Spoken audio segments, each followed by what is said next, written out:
Assalamualaikum, salam Malaysia Madani Kanta 744 pagi. Kami mulakan dengan rangkuman berita utama dalam segmen Esensi. Beberapa langkah telah dan sedang dilaksana bagi mempercepat pembangunan ekonomi di kawasan kurang membangun di Sabah, Sarawak dan sempadan negara. Perdana Menteri memberitahu ia termasuk pembangunan berterusan infrastruktur asas seperti jalan, air, elektrik dan internet. Fokus juga diberi bagi merancangkan aktiviti ekonomi bernilai tambah antaranya industri aeroangkasa, pelancongan dan gas asli.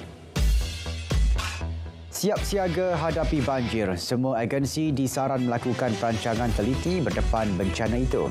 Timbalan Perdana Menteri berkata, semua logistik perlu disiapkan dan kerjasama semua agensi perlu bagi melancarkan segala operasi. 19 orang penduduk terjejas susulan banjir kilat di Kampung Periuk, Kampung Baru malam tadi. Kesemua mereka dipindahkan ke PPS di Dewan Sekolah Menengah Puteri Wilayah. Bomba mengambil masa 2 jam bagi mengeluarkan kesemua penduduk terjejas. Tiada kecederaan dan kemalangan jiwa dilaporkan. Tiada rakyat Malaysia cedera atau terjejas gempa bumi di wilayah Ras Afghanistan Sabtu lalu. Perkara itu disahkan Kementerian Luar Negeri melalui Suruhanjaya Tinggi Malaysia di New Delhi. Gempa bumi Sabtu lalu itu meragut ribuan nyawa termasuk kemusnahan harta benda dan infrastruktur awam.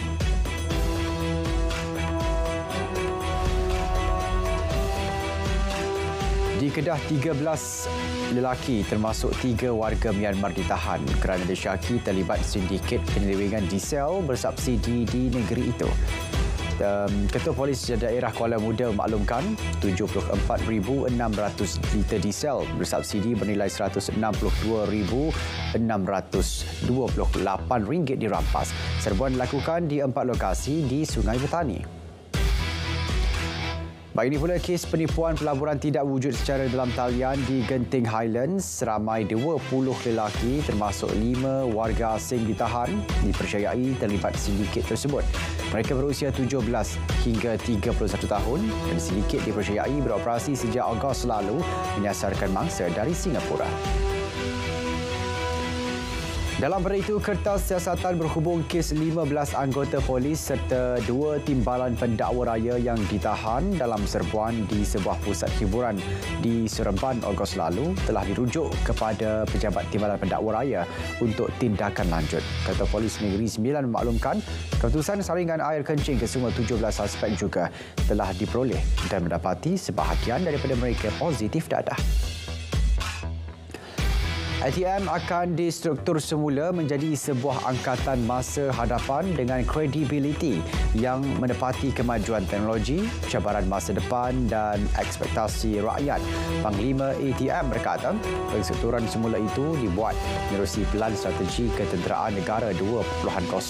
Keupayaan ketiga-tiga perkhidmatan di bawah ATM akan dipertingkatkan secara holistik dan berpegang kepada trilogi 3M iaitu Man, Machine and Method. Kementerian Pengajian Tinggi sedang mengkaji keperluan untuk meningkatkan kapasiti program TVET bagi golongan OKU di Politeknik dan College Community. Ia turut dilakukan dengan mengambil kira kesediaan ruang, tenaga, pengajar dan serta kelangsungan hidup golongan OKU selepas tamat pengajian. Setakat ini sebanyak 13 program yang dikhususkan bagi golongan berkenaan di peringkat sijil. Siasatan terhadap bekas pegawai Bank Goldman Sachs, Roger Ng Chong Hua, akan menjurus kepada modus operandi penjualan nota security dan bond miliknya yang dipercayai menggunakan dana 1MDB. Ketua Polis Negara bagaimanapun tidak mendahkan keseluruhan aset milik Roger Ng. Jelas beliau, maklumat mengenai modus operandi itu penting termasuk mengetahui jika terdapat individu lain yang terlibat.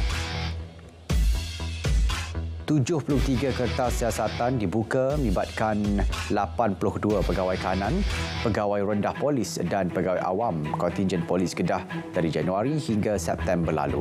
21 kes babitkan jenayah, 4 kes SPRM, 7 kes dadah, 3 kes syariah dan 38 kes tata tertib. Ketua Polis Kedah maklumkan setakat 8 Oktober lalu 12 pegawai kanan dan anggota polis dibuang kerja, manakala 28 lagi ditahan kerja dan 12 orang digantung kerja.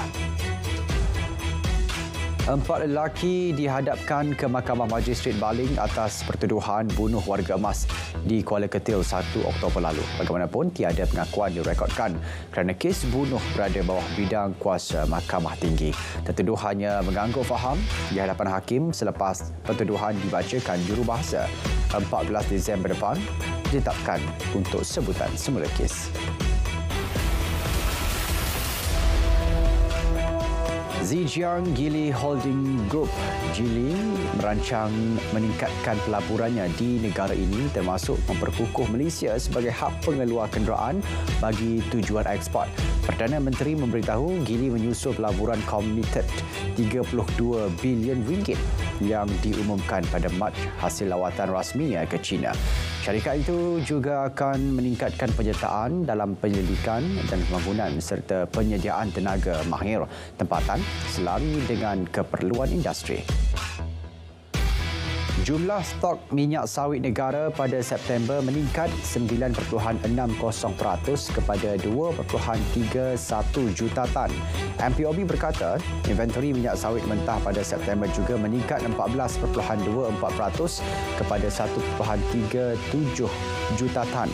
Manakala stok minyak sawit yang diproses bulan sama naik 3.47% kepada 942,553 tan berbanding 910,903 tan sebelum ini. Lebih 232,000 pekebun kecil getah Risda seluruh negara akan menerima bantuan musim tengkujuh bermula bulan depan. Bantuan RM800 akan diterima setiap pekebun kecil berkenaan secara berfasa. Ia melibatkan peruntukan hampir RM186 juta. Baik, ini perkembangan konflik Palestin-Israel. Pejuang Hamas dan tentera negara haram Israel berterusan saling berbalas serangan, malah angka korban melibatkan rakyat Palestin terus meningkat kepada lebih 700 orang. Daripada jumlah itu, 143 merupakan kanak-kanak dan 105 adalah wanita. Dalam hal itu, angka korban melibatkan rakyat Israel turut bertambah kepada lebih 800 nyawa, manakala 150 orang menjadi tahanan Hamas.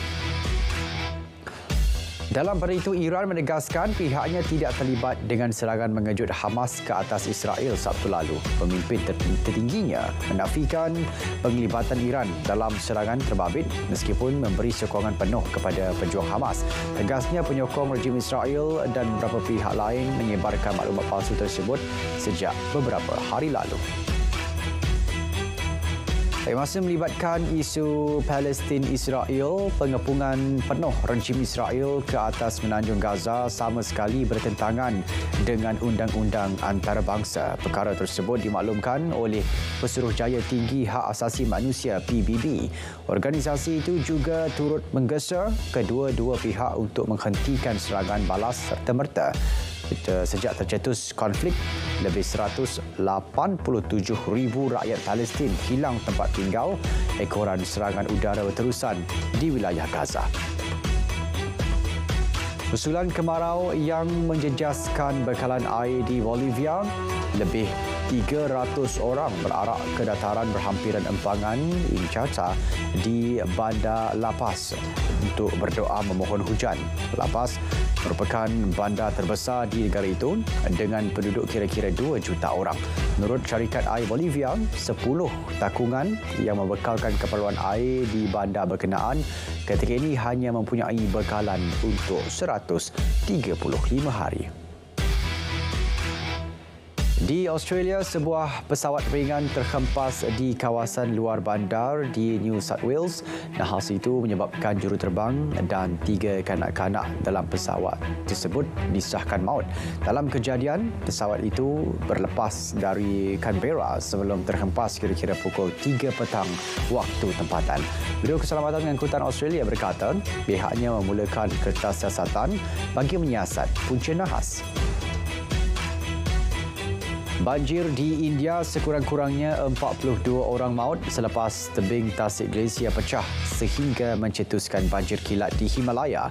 Menurut pegawai kerajaan, pasukan penyelamat ketika ini masih meneruskan operasi bagi mencari hampir 150 orang yang masih hilang. Menurut Jabatan Cuaca Wilayah Sikkim, menerima hujan lebih 2 kali ganda paras normal dalam tempoh 5 hari bulan ini.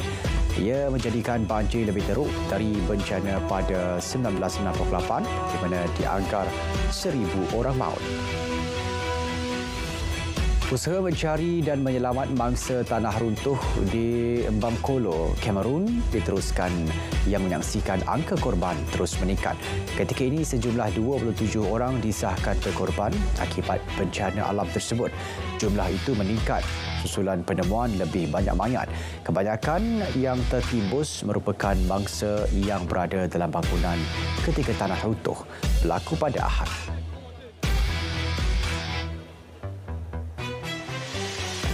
Saudara, Kanta 744 pagi berakhir di sini. Saya Syarul Islam. Assalamualaikum. Salam Malaysia Madani. Tekad perpaduan penuhi harapan.